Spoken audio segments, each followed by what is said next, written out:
الطاجن ده مهم عندي قوي انه يبقى سايح كده، عشان كده باكله وهو سخن لسه طالع من الفرن. والطاجن ده هو طاجن السمك بالجمبري في الوايت صوص. السمك استخدمت نص كيلو قشر بياض، غسلته بالميه ونشفته كويس وقطعته مكعبات بالحجم ده، وتبلته بمعلقه صغيره ملح ونص معلقه صغيره فلفل اسود ومعلقه صغيره بهارات المأكولات البحريه من باب الشام. وطبعا على السمك لازم توم، هرست 4 فصوص توم وعصرت عصير نص ليمونه. بعدين حطيت 3 معالق كبار زيت وغطيت السمك بالتتبيله دي. الجمبري اللي استخدمته بقى كان نص كيلو بعد ما اتقشر واتنضف، يعني بعد ما اتشال منه خط الرمل اللي بيبقى في الظهر. عملت فيه زي ما عملت في السمك بالظبط، غسلته ونشفته وحطيت عليه نفس التوابل بنفس المقادير. وانا بحب الطاجن يبقى سمك وجمبري بس. لو بتحبوا بقى الكاليماري او الصبيط او الكابوريا او اي حاجه تبلوها برضو بنفس التتبيله دي، وهسيبهم في التتبيله دي من 5 ل 10 دقايق بس، مش محتاج اسيبهم كتير. في الوقت ده قطعت الفلفل اللي هحطه عليهم، ربع فلفله او نص فلفله من كل لون، مربعات بالشكل ده. بعدين سخنت معلقه زيت في طاسه على نار بين المتوسطه والعاليه وحطيت فيها الجمبري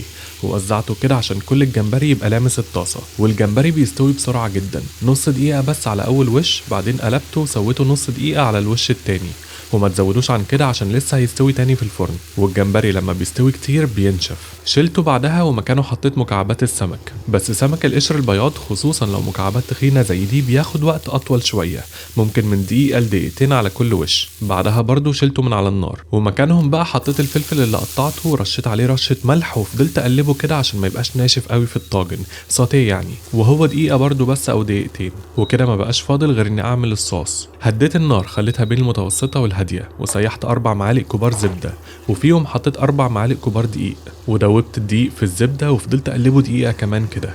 بعدين حطيت لبن او اللي هو الحليب للي مش من مصر شويه شويه وانا بقلب.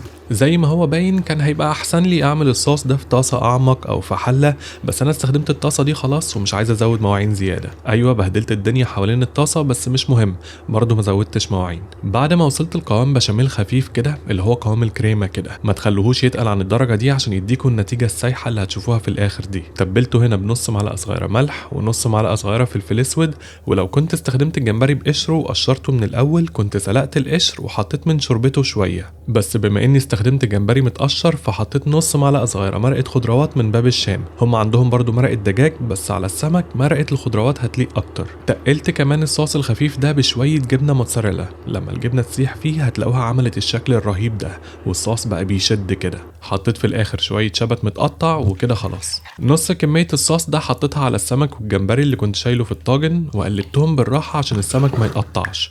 بعدين حطيت بقيه الصوص من فوق وغطيته بشويه موتزاريلا تاني، وبرضه حطيت شويه فلفل كده عشان الشكل بس، قال يعني بقى بظبط البرزنتيشن وبتاع. المهم دخلته فرن متسخن على 220 من تحت ومن فوق، ولو الفرن بتاعكم ما فيهوش كده شغلوه من تحت بس لحد ما يبدا يغلي، بعدين شغلوا الشوايه من فوق. وطلعته من الفرن لما بقى ده شكله سايح وسخن، والجمبري والسمك الفيليه مستويين واخدين من طعم بعض، والطعم ده منتشر في الصوص كله. ممكن يتاكل مع رز صياديه او باستا او حتى عيش براحتكم. قولولي هتحبوا ايه جنبه. ولو لسه بتتفرجوا شكرا جدا عشان بتتفرجوا للاخر.